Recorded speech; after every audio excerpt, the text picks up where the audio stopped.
آیت نمبر 9 سورہ حامیم السجدہ،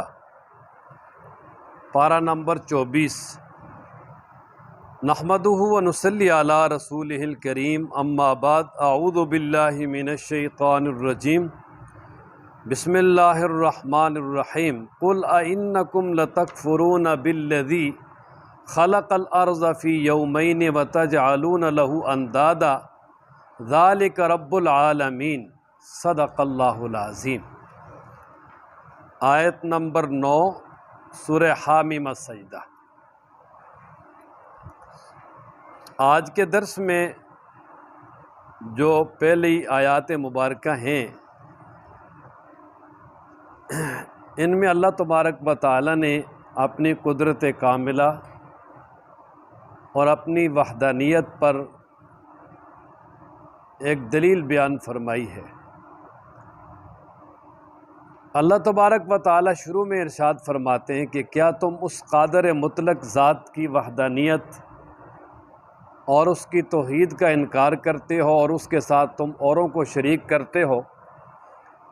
جس نے زمین کو پیدا کیا 2 دنوں میں، پھر اس زمین کے اندر پہاڑ گاڑے مضبوطی کے لیے، پھر اس زمین میں ہر طرح کی اشیاء پیدا کی، اور پھر اس نے اتنا بڑا آسمان بنایا، پھر اس آسمان کے اندر یہ نظام شمسی، ستارے وغیرہ، یہ سارا نظام قائم کیا۔ تو وہ رب ذوالجلال کہ جس نے یہ سارے کام کیے، کیا تم اس کا انکار کرتے ہو؟ کیا تم اس کے ساتھ شریک کرتے ہو؟ کہ وہ تو قادر مطلق ذات ہے، اس کے ساتھ کوئی بھی شریک نہیں ہے۔ وجہ یہ کہ وہ تو سب کچھ بنانے والا، سب کچھ کرنے والا ہے، جن کو تم اس کے ساتھ شریک کرتے ہو وہ کچھ بھی نہیں بنا سکتے۔ وہ اللہ کی مخلوق ہیں، وہ خالق ہے، اور مخلوق خالق کے ساتھ کسی معاملے میں شریک نہیں ہو سکتے۔ اب یہ تھا مختصر خلاصہ۔ اب ذرا تفصیل پہ آئیں۔ اللہ تعالیٰ ارشاد فرماتے ہیں، قل کہہ دیجئے،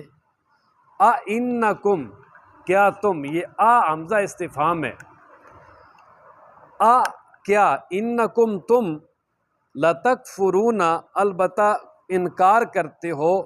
بالذی اس ذات کا، خلق الارض جس نے پیدا کیا زمین کو، فی یومین 2 دنوں میں، اور 2 دنوں سے مراد 2 دنوں کا وقت ہے۔ وجہ یہ ہے کہ دن رات کا جو دار و مدار ہے وہ سورج چاند ستاروں پہ ہے، تو وہ زمین و آسمان بننے کے بعد جب نظام شمسی قائم ہوا تو دن رات اس وقت شروع ہوئے ہیں، ٹھیک ہے نا جی۔ تو یہاں 2 دنوں سے مراد یعنی 2 دنوں کا وقت ہے، جسے 48 گھنٹے، اس میں اللہ تعالیٰ نے زمین کو بنایا، اور فرمایا وَتَجْعَلُونَ لَهُ اور تم بناتے ہو اس کے لیے اندادہ شریک، ذالک رب العالمین وہ تو رب العالمین ہے، یعنی صرف یہ زمین و آسمانوں کو پیدا کرنے والا ہی نہیں بلکہ آگے اس نظام کو چلانے والا اور اس مخلوق کو پالنے والا بھی وہی ہے۔ یہ نہیں کہ اس نے بنا کے چھوڑ دیا اور پالن ہار کوئی اور ہے، نہیں، اس بنایا بھی اسی نے اور پالن ہار بھی وہی ہے۔ اچھا، جب اللہ تبارک و تعالی نے زمین کو بنایا تو یہ زمین ہلنے لگی، تو اللہ تعالیٰ نے اس میں بطور کیل کے مضبوطی کے لیے اسی زمین سے پہاڑ پیدا کر کے پہاڑوں کو گاڑ دیا۔ والجبال ارساہا، اللہ فرماتے ہیں دوسرے مقام پر پہاڑوں کو گاڑا، اور اسی طرح اللہ تعالیٰ فرماتے ہیں والجبال اوتادا کہ پہاڑوں کو ہم نے کیل بنایا، کہ جس طرح کیل کے ذریعے کیل ٹھونک کر ایک چیز کو دوسری چیز کے ساتھ ضم کر دیا جاتا ہے، تو اسی طرح پہاڑوں کو بطور کیل کے زمین میں گاڑ کے زمین کو اپنی جگہ پہ مضبوط کر دیا۔ بڑے بڑے پہاڑی سلسلے، اور یہ ہر جگہ پہ اللہ تبارک و تعالیٰ نے کچھ وقفے کے ساتھ قائم کیے ہوئے ہیں، ہر ملک میں ہر جگہ پہ دیکھیں۔ فرمایا نا وجعل اور بنایا فیہا اس میں رواسیا پہاڑ، من فوقہا اس کے اوپر، کہ زمین کو پیدا کر کے اس کے اوپر پہاڑوں کو بطور کیل کے گاڑ دیا تاکہ زمین ہلے نہ، مضبوطی کے لیے۔ اور وبارک فیہا اور اسی طرح اس زمین میں جو ہے وہ برکتیں رکھیں، وبارک فیہا کہ اس زمین میں کیا رکھیں جی، برکتیں رکھیں، یعنی اس کو زمین کو قابل نفع بنایا، اور اس زمین کے اندر بڑی عمدہ چیزیں بڑی عمدہ معدنیات بطور خزانہ کے اس میں جمع کر دی، اس کے اندر رکھ دی۔ اب دیکھیں نا زمین کے اندر سونا، چاندی، پٹرول، قیمتی پتھر، جتنی بھی دھاتیں وہ ساری کی ساری زمین کے اندر ہیں۔ تو یہاں وہ خیر کثیر، یعنی بہت زیادہ زمین کے اندر جو اللہ تعالیٰ نے اشیاء رکھی ہیں انسانوں کے فائدے کے لیے، جانوروں کے فائدے کے لیے، تو اس کو برکت سے تعبیر کیا، اس لیے کہ کسی بھی چیز کا زیادہ ہونا یہ برکت کی نشانی اور علامت ہے۔ تو وَبَارَكَ فِيهَا کہ اس زمین میں برکت رکھی، یعنی اس کو قابل انتفاع بنایا اور اس میں تمام مخلوقات کے لیے خزانے رکھ دیے۔ اور مزید آگے فرمایا وَقَدَّرَ اور مقرر کی فیا اس زمین میں اقواتہا ان کی خوراکیں، یعنی جو زمین کے اندر جتنی بھی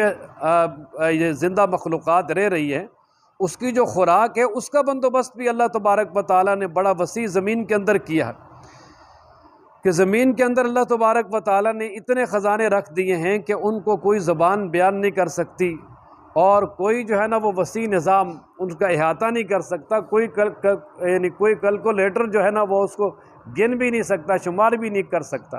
اتنی جو ہے نا وہ اللہ تعالیٰ نے زمین کے اندر اپنی نعمتیں رکھی ہیں، خزانے رکھے ہیں۔ اور پھر بعض نے اس کا یہ بھی مطلب بیان کیا ہے، اور یہ بڑا واضح مطلب ہے اور سب سے آسان بھی یہی ہے، کہ اللہ تبارک و تعالیٰ نے زمین کے ہر حصے میں کچھ خاص معدنیات رکھ دی ہیں، تاکہ وہ معدنیات اس حصے کے لوگوں کے لیے خوراک کا ذریعہ بھی ہوں اور ان کی معیشت کا ذریعہ بھی ہوں۔ مثلا دیکھیں، اب اپنے وطن عزیز کی طرف آتے ہیں کہ ہمارے وطن عزیز میں یہ پنجاب کا جو ایریا ہے، سندھ کا ایریا ہے، اس میں چاول، گندم، یہ اس طرح کا غلہ بہت زیادہ پیدا ہوتا ہے۔ اور اسی طریقے سے کوئی ایسے علاقے جہاں پر مکئی اور جوار وغیرہ یہ زیادہ پیدا ہوتی ہے، اور کچھ ایسے علاقے ہیں کہ جہاں پر خشک میوہ جات، جیسے پہاڑی علاقے، یہ چترال، بلتستان وغیرہ، ان علاقوں میں جو خشک میوہ جات ہیں، اور یہ انگور اور اسی طرح خوبانی وغیرہ، سیب، یہ چیزیں بکثرت ہیں، اور ان کی وہ معیشت کا بھی ذریعہ ہیں اور وہ لوگ استعمال بھی کرتے ہیں۔ اسی طریقے سے آپ دیکھ لیں کہ بلوچستان کے پہاڑوں میں، سنگلاخ پہاڑوں کے اندر بڑے قیمتی پھل، پھر سندھ کے اندر آپ دیکھ لیں آم ہے، کھجور ہے، جنوبی پنجاب میں آم وغیرہ بہت زیادہ ہے، پھر سرگودا کی طرف کنو وغیرہ۔ تو ہر علاقے میں اللہ تبارک و تعالیٰ نے کچھ ایسی چیزیں رکھ دی ہیں خاص، کہ جو اس علاقے کے لوگوں کی عام خوراک کا بھی ذریعہ ہے اور ان کی معیشت کا بھی ذریعہ ہے۔ ذرا آپ تھوڑا اور وسعت دیتے ہیں کہ جیسے دیکھیں عرب میں اللہ تعالیٰ نے پٹرول کی معدنیات بہت زیادہ رکھتی ہیں، کئی ایسے جہاں پر قیمتی پتھر ہیں اور لوہا ہے، تانبا ہے، وہ بڑی بکثرت نکل رہا ہے، کہیں نمک نکل رہا ہے، کہیں کیا ہے۔ تو اللہ تعالیٰ نے یعنی زمین کے مختلف کروں کے اندر، مختلف جگہوں کے اندر مختلف چیزیں جو ہے وہ تقسیم کر دی ہیں، کوئی کس جگہ میں زیادہ ہو رہی ہے، کوئی کس جگہ میں زیادہ ہو رہی ہے، تاکہ لوگوں کی معیشت بھی چلتی رہے اور ایک دوسرے کو وہ خوراکیں پہنچاتے رہے اور تجارت بھی چلتی رہے اور دنیا کا نظام چلتا رہے۔ تو اس لیے فرمایا وَقَدَّرَ فِي أَقْوَاتَهَا۔ اچھا، فی 4 ایام، یہ کام 4 دنوں میں ہوا، مطلب 2 دنوں میں زمین بنائی نا جی، تو 2 دنوں میں جو ہے نا یہ زمین کے اندر جو سارا نظام ہے، اس میں پہاڑوں کو گاڑنا، پھر یہ پہاڑی سلسلے بنانا، وادیاں، پھر درخت، دریا، اور پھر زمین کو 7 بر اعظموں پہ اس طرح تقسیم کرنا، اور پھر اس کے اندر جو یہ سارا نظام ہمیں نظر آ رہا ہے یہ قائم کرنا، تو یہ سارا مل کے 4 دن ہو گئے۔ اس میں یہ بات یعنی یہی ہے کہ 4 دنوں کا وقت یعنی 96 گھنٹے لگا لیں۔ اور آگے فرمایا سواء للسائلین، یہ سواء اس کا ایک معنی یہاں پر پورا، کہ یعنی یہ 4 پورے دن ہیں، پورے 4 دنوں کے وقت میں یہ چیزیں بنی ہیں، اور یہ یعنی فرمایا کہ جو سوال کرنے والے ہیں ان کو بتا دو کہ پورے 4 دنوں میں یہ سارا کا سارا نظام بنا ہے۔ اور سائلین سے مراد یعنی یہود و نصارہ ہیں کہ انہوں نے نبی پاک صلی اللہ علیہ وسلم سے زمین و آسمان کی تخلیق کے بارے میں سوال کیا تھا کہ یہ کس طرح بنائی اور کتنے دنوں میں بنی، تو فرمایا کہ ان کو بتا دیں کہ یہ جو نظام سارا زمین کا بنانا اور اس کے اندر ساری یہ اقوات اور چیزیں مقرر کرنا، یہ کام 4 دنوں میں ہوا ہے۔ اور اس کا ایک معنی مفسرین نے یہ بھی کیا ہے، اور اس کو بہت سارے مفسرین نے بڑا پسند کیا ہے، وہ یہ ہے کہ یہاں سواءن کا جو اصل معنی ہے وہ بھی یہی ہے، برابر، اور یہاں سائلین سے مراد محتاجین ہیں، یعنی زمین میں رہنے والے لوگ۔ تو یہ بتا دیا کہ سواء للسائلین کہ زمین کی جو پیداوار ہے اس میں سب کا حق برابر ہے۔ ایسے نہیں ہے کہ بھئی یہ جو زمین کی پیداوار ہے یہ ساری حکومت کی ہو اور عوام جو ہے نا وہ بطور ملازمت کے کام کرے، جس طرح یہ روس وغیرہ کا نظام ہے۔ ایسا نہیں ہے، فرمایا کہ ہر آدمی جو ہے نا وہ اس کی ملکیت میں برابر ہے، یعنی ہر آدمی اس کا مالک بن سکتا ہے۔ یہ نہیں کہ بھئی سارے برابر ملکیت والے، مطلب کہ ہر آدمی یہاں جتنا وہ مالک بننا چاہے، جس کے پاس جو اللہ نے دولت دی ہے اس کے اعتبار سے اس زمین کا اور اس کی اقوات اور اشیاؤں کا جو وہ مالک بن سکتا ہے۔ اور یا یہ بھی ہے کہ اگر کسی کو ایسی مباح چیزیں مل جائیں جو کسی کی ملکیت نہیں ہے، جس طرح جنگل کی لکڑیاں ہیں، جنگل کا گھاس ہے، یا سمندر کے اندر مچھلیاں ہیں، یا دیگر دریاؤں میں مچھلیاں ہیں، یا جو زمین کے اندر مختلف پرندوں کا شکار ہے، اسی طرح یہ زمین پہ چلنے والے جانوروں کا شکار ہے، یہ جس کا ہوگا وہ اسی کا ہے، جو کر لے گا وہ اسی کا ہے، اس میں جو ہے نا وہ کوئی دوسرا اس کے ساتھ شریک نہیں ہوگا، وہ اس کی ملکیت میں آ جائے گا۔ یہاں تک کہ جو شرعی مسئلہ ہے وہ یہ ہے کہ زمین کے اندر سے بھی جو دھاتیں نکلتی ہیں نا، چاہے وہ پٹرول ہے، چاہے وہ سونا چاندی، کوئی بھی خزانہ ہے، حکومت کو اس کا 5واں حصہ ملے گا، خمس 5واں حصہ حکومت کا ہے۔ وہ کیوں کہ وہ صرف ان کو ان کی جو حفاظتی انتظامات کی وجہ سے اس کو حکومت کو دیا جائے گا، اور باقی 4 حصے پانے والے کے۔ یہ شرعی مسئلہ ہے، فقہ کی اور کتابوں میں بڑی اس کی تفصیل ہے کہ یہاں تک کہ زمین کے اندر سے بھی جو مادیات نکلیں گی، جو نکالے گا جس کی زمین ہے وہ اسی کے، جو حکومت ہے اس کو اس کا 5واں حصہ دیا جائے گا۔ لیکن یہ کہ وہ اگر کوئی شرعی نظام ہو تو پھر ہی ہے، مگر نہ تو آج جہاں بھی کوئی دھات کوئی بھی چیز نکلتی ہے تو وہ حکومت کے قبضے میں ہوتی ہے۔ تو خیر، فرمایا کہ سواء للسائلین یہ برابر ہے سب کے لیے۔ اور پھر فرمایا ثم استوى الی السماء، پھر اللہ تبارک و تعالیٰ متوجہ ہوئے آسمانوں کی طرف، تو فہیہ دخان، وہ آسمان ایک دھوئیں کی شکل میں تھا۔ اس سے مراد یعنی مختلف گیسوں کا مرکب تھا، مختلف گیسوں کا کیا تھا جی، اور اسی سے پھر اللہ تبارک و تعالیٰ نے ان کو یعنی الگ کیا، اور پھر اللہ تعالیٰ نے پھر 7 آسمان بنا دیے، اور ہر آسمان کے اندر ایک نظام رکھا اور ان کے اندر فرشتے مقرر کیے، اور جو ان کے مناسب حکم تھا وہ حکم فرشتوں کو وہاں جاری کر دیا، اور فرشتوں کے وہ حکم حوالے کر دیا۔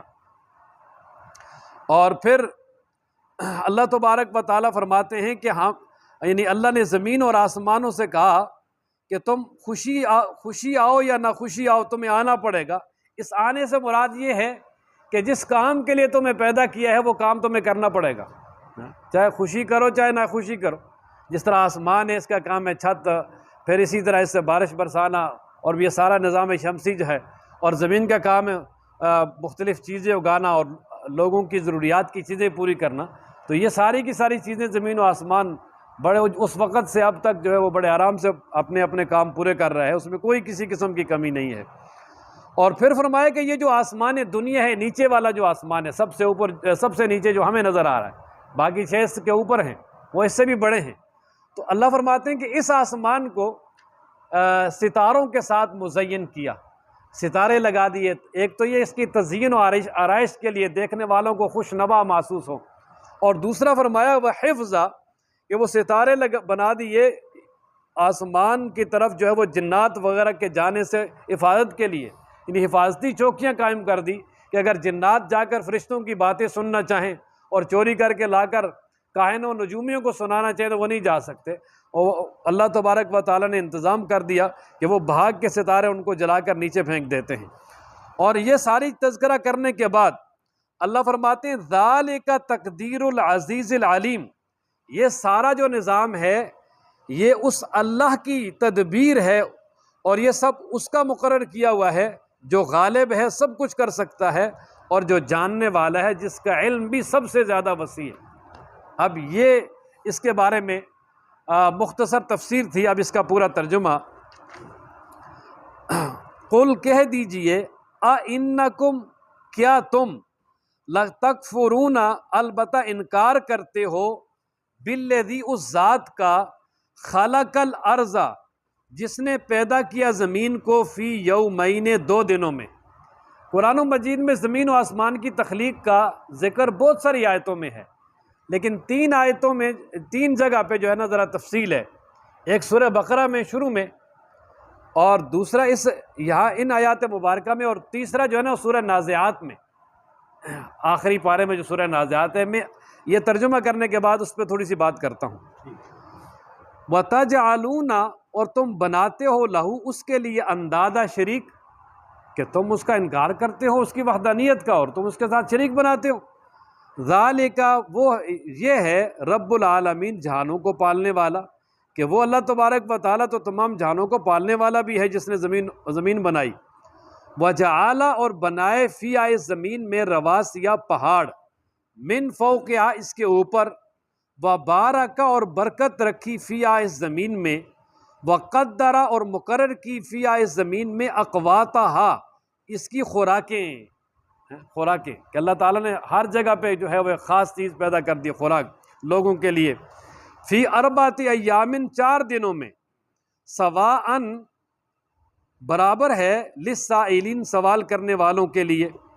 کہ یہ ہے کہ جو زمین کے اندر رہنے والے ہیں ان کے لیے جو ہے نا وہ حق برابر ہے، اور یہ کہ سواء، پورے 4 دن ہیں، یہ بتا دیں للسائلین، سائلین کو، کہ یہ جو زمین اور اس کے اندر جو اقوات رکھی ہیں اس کی تخلیق۔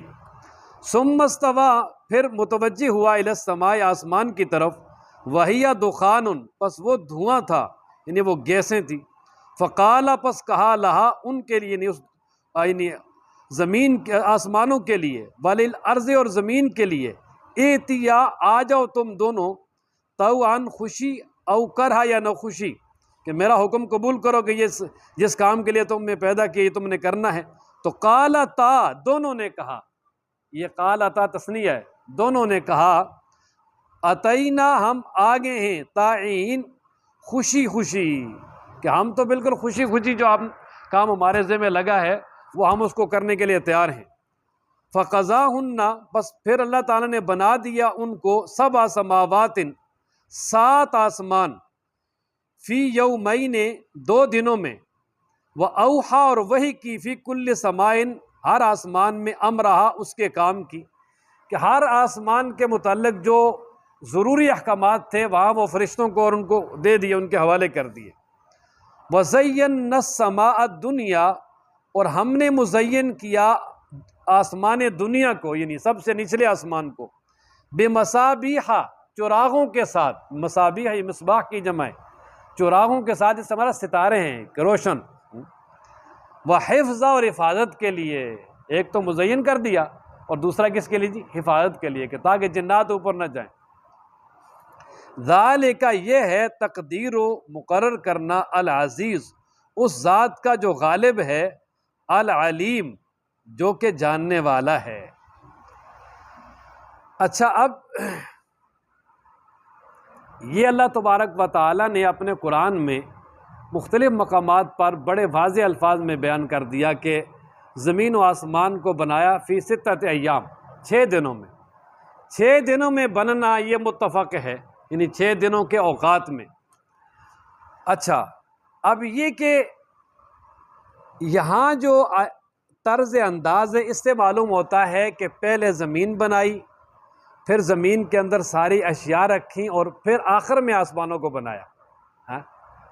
اور یہ جو آخری سپارے میں یہ سورہ ہے نازعات ہے، اس میں یہ سورہ نازعات کی آیت نمبر 27، اللہ تعالیٰ فرماتے ہیں، اَأَنتُمْ أَشَدُّ خَلْقًا أَمِ السَّمَاءُ بَنَاهَا، کیا تمہاری تخلیق زیادہ سخت ہے، تمہیں پیدا کرنا زیادہ مشکل ہے، یا آسمان کے ان کو بنایا؟ رَفَعَ سَمْكَهَا فَسَوَّاهَا، اس کی چھت کو بلند کیا اور اس کو برابر کیا، وَأَغْطَشَ لَيْلَهَا وَأَخْرَجَ ضُحَاهَا، رات کو تاریک کیا، دن کو روشن کیا، دن رات کا نظام بنایا سورج چاند بنا کے۔ اب وَالْأَرْضَ، اور زمین کو، بعد ذالک، اس کے بعد، دحاها، بچھایا۔ اب دیکھیں نا، یہاں پر یہ تذکرہ ہے کہ زمین کو آسمان کے بعد بچھایا، اور یہاں یہ معلوم ہوتا ہے کہ پہلے زمین بنائی ہے۔ اچھا، تو اب اس کے بارے میں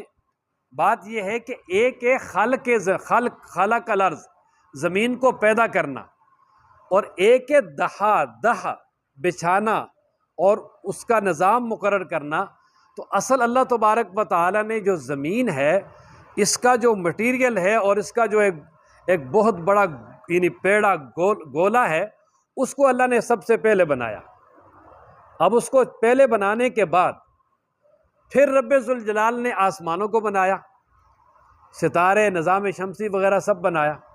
اور پھر اس کے بعد آخری 2 دنوں میں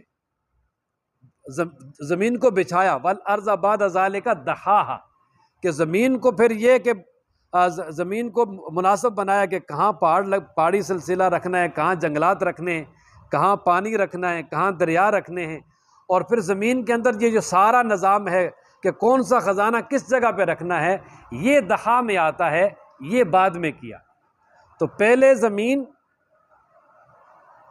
کو یعنی زمین کا جو ایک گولا ہے اس کو پیدا کیا،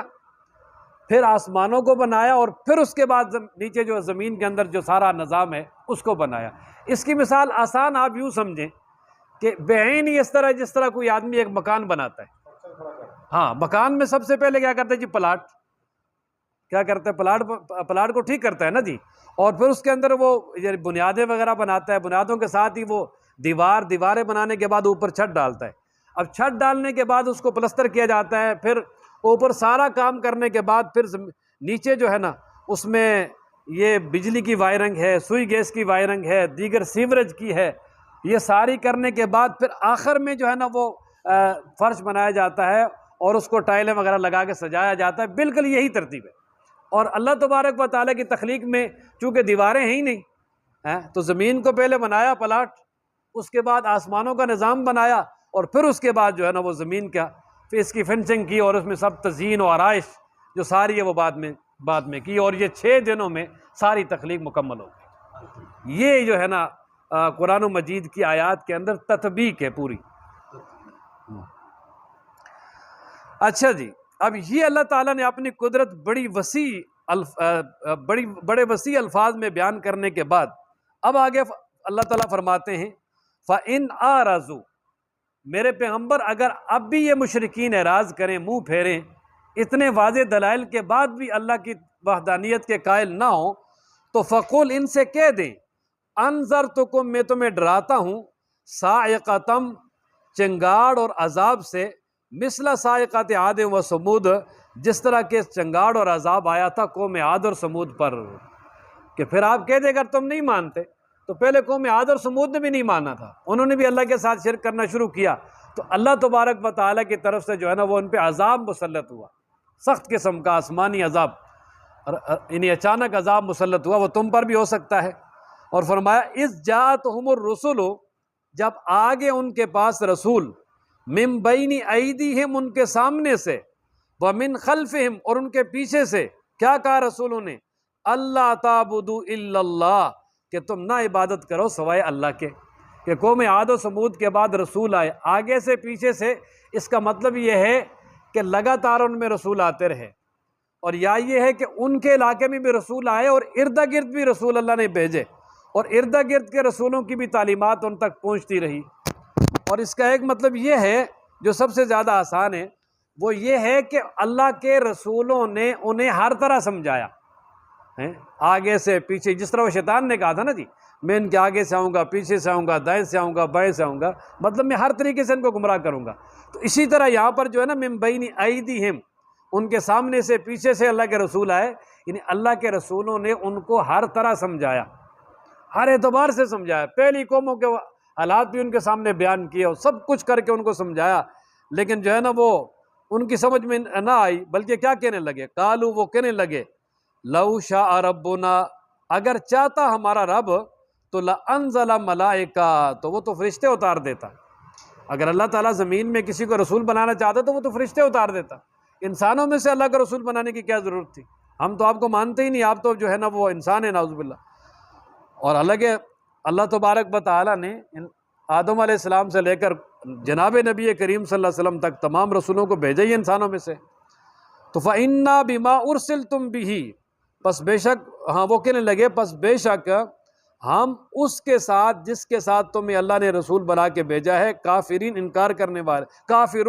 کرنے والے ہیں۔ وہ واضح الفاظ میں قوم عاد اور قوم ثمود کے لوگ کہنے لگے کہ ہم جن کے ساتھ یا جس چیز کو دے کر اللہ تعالیٰ نے تمہیں ہماری طرف مبعوث کیا ہے، بھیجا ہے، ہم اس کا انکار کرتے ہیں، ہم اس کو نہیں مانتے، یعنی جو تمہاری دعوت ہے توحید ہے، ہم اس کو نہیں مانتے، اس کا انکار کرتے ہیں۔ اب جب انہوں نے انکار کیا تو ان پہ اللہ کا عذاب آیا، اور کس طرح آیا انشاءاللہ زندگی رہی تو ہفتے والے دن۔ وآخر دعوانا الحمدللہ رب العالمین۔